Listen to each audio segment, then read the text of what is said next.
Je voudrais vous donner deux choses à laquelle Dieu ne résiste pas. Ça, c'est un secret entre nous. Après, trouvez-moi dehors, dites-moi merci. Parce que ça, c'est des choses que je partage qu'il y a des gens qui aiment bien aimer.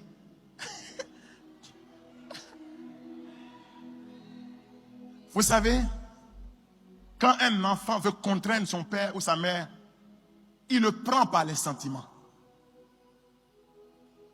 Il y a deux choses que Dieu ne peut pas supporter, regarder sans rien faire. Vous voulez savoir? Annonce. Est-ce que vous voulez savoir? Annonce. On va lire dans 2 Rois, le chapitre 20, à partir du verset 5. C'est peut-être un peu long, mais écoutez attentivement. Parce que c'est un grand frère qui m'a aidé à comprendre ça. Il s'appelle Ézéchias. Dit Ézéchias. Et il avait une position dans la vie. Donc ce n'est pas le bavardage d'un parvenu. Je vous parle de quelqu'un de sérieux. Hein. Il s'appelle Ézéchias. Non, j'aime tellement quand les grands frères me donnent des secrets pour attraper mon Dieu. 2 Rois, chapitre 20, à partir du verset 5. Retourne dire à Ézéchias. Prends même à partir du verset 4. Bon, l'affaire c'est quoi? Non, même à partir du verset 3. Parce que je veux qu'ils comprennent l'histoire là. Je veux que Dieu se retourne pour venir te trouver. S'il était parti, s'il t'avait laissé en chemin, il faut qu'il revienne te trouver là où il t'a laissé. Amen. Amen. Ah oui, oui, oui. C'est pour ça que je suis venu. Hein. Ce n'est que pour ça. C'est pour vous donner ce verset-là que je suis venu ce soir. Amen. Quand j'ai fini ça, je lui ai déjà fini pour moi. Je suis venu vous donner un verset. C'est un grand médicament pour traiter le besoin que tu as dans ta vie. Grand frère Ézéchias, écoutez bien. Ah, Yahvé. Non, pas plus haut même. À partir du verset 1er. Prends même à partir du verset 1er. On a le temps. C'est pour ce verset-là que je suis venu. Hein. J'ai fini. Quand j'ai fini ça, j'ai fini. En ces jours-là. En ces jours-là, ce sont les jours dans lesquels nous sommes. C'est maintenant là. Amen. Écoute bien ce qui va se passer maintenant. Ézéchias. Et tu iras dire ça à ta famille. Et tous ceux qui ont fait des prédictions de malheur sur ta vie doivent se retourner et dire, il a quelqu'un derrière lui. Amen. Écoute bien. Écoute bien. En ces jours-là. En ces jours-là, Ézéchias fut atteint d'une maladie mortelle. Ézéchias fut atteint d'une maladie mortelle. Cette maladie doit amener inexorablement à la mort. Je ne connais pas la tempête qui s'est levée dans ta vie. Est-ce la tempête contre ta santé, la maladie? Je ne sais pas. Est-ce la tempête des forces de réclamation de ta famille? Est-ce la tempête des hôtels qu'on a bâtis et qui parlent contre toi? Quel que soit le nom de la tempête, moi j'ai une promesse de la part de Dieu pour toi. Amen. Amen. On dit que le mal était inexorablement un mal qui conduit à la mort. Donc, la pire chose qui peut arriver à son médicament. Parce que derrière village, il y a village. Amen. Oui, il était atteint. On n'a pas dit que la chose est passée à côté de lui. Même si tu as déjà été atteint, même s'ils ont la main sur toi, tu sortiras de leurs mains. Amen. Il fut atteint d'une maladie mortelle. Le prophète Isaïe. Et Dieu envoie un prophète. Un prophète, le grand Isaïe. Isaïe est le prophète qui ne peut pas mentir. Parce que dans Isaïe 5, Dieu a envoyé un ange prendre une braise sur l'autel et toucher les lèvres d'Isaïe en disant, ceci t'a touché, tu es purifié. De ta bouche, aucune parole mensongère ne peut sortir.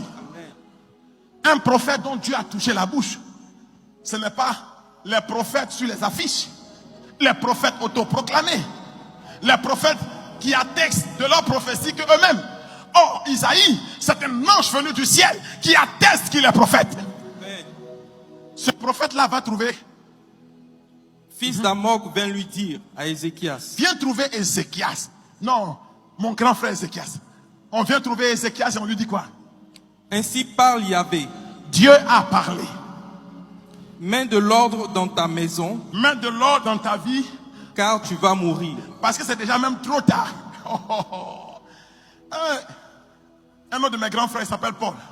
Il dit, même si un ange vient du ciel t'annoncer un évangile contraire à ce que je t'annonce, qu'il soit maudit.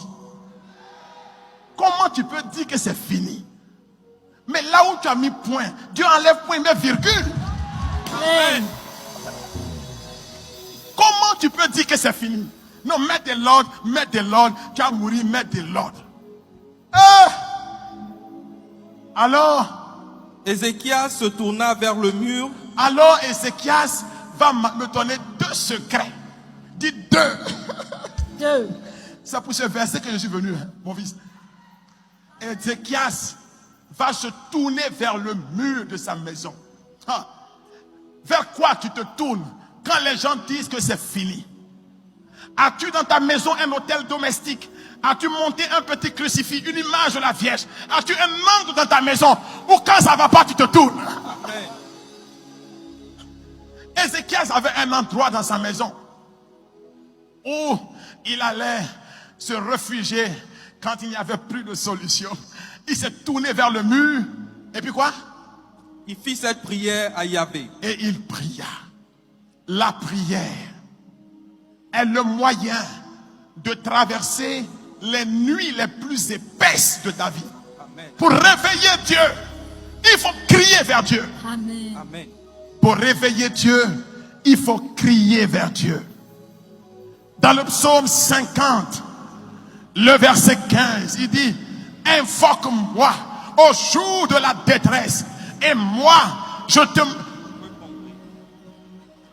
répondrai et je te délivrerai. Et puis en Jérémie, il reprend la même chose. Mais il dit, en plus, je te révélerai des choses cachées que tu ne connaissais pas. La puissance de la prière. Voilà pourquoi Paul dit dans 1 Thessaloniciens 5, le verset 17, priez sans cesse. On n'a pas dit, plaignez-vous sans cesse. Parce que vous, quand ça ne va pas, c'est les bavardages. Tout le monde est sur un pied. On sait que ça ne va pas chez vous. Oh! Et puis il a fait, et puis il a fait, et puis si, et puis ils sont mauvais, et puis ils sont contre moi. On dit prie. On n'a pas dit plains-toi. La puissance de la prière. Mais allons-y plus loin. À Yahvé, souviens-toi de grâce que je me suis conduit fidèlement et en toute probité de cœur devant toi. Yahvé, souviens-toi de moi. Et que j'ai fait ce qui était bien à tes yeux. J'ai essayé de marcher comme tu veux. Et Ézéchias versa d'abondantes larmes. Et il versa d'abondantes larmes. Isaïe n'était pas encore sorti de Isaïe n'était pas encore arrivé quelque part. Il n'était pas encore arrivé quelque part. Quand Dieu lui dit, Retourne. Qu'est-ce que Dieu a dit? Retourne. Qu'est-ce que Dieu a dit? Retourne. Je veux dire à quelqu'un que sans délai, il reviendra. Amen. Retourne. Et quand il retourne, qu'est-ce que Dieu va dire? Retourne pourquoi? Et parle à Ézéchias. Parle à Ézéchias. Ainsi parle Yahvé. Voici ce que Dieu dit. Voici ce que tu as fait. Et qui ne peut pas me laisser indifférent. Dieu de ton ancêtre David, j'ai entendu ta prière. Qu'est-ce qu'il a dit? J'ai entendu ta prière. Qu'est-ce qu'il a dit? J'ai entendu ta prière. Qu'est-ce qu'il a dit? J'ai entendu ta prière. Comment on prend Dieu par les sentiments? Il faut que Dieu entende ma prière et j'ai vu tes larmes. J'ai vu tes larmes.